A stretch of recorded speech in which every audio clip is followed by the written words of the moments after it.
আওলাদে নূহের কিস্তি নবীজির বয়ান, আবু যর গিফারির হাদিসে প্রমাণ।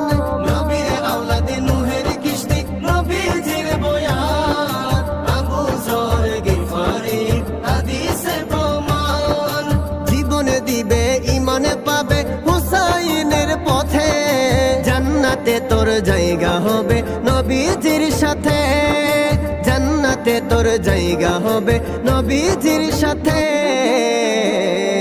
সুন্নি জনতা গ্রহণ করো নাজিবের আহ্বান, সুন্নি জনতা গ্রহণ করো মাসুদের আহ্বান।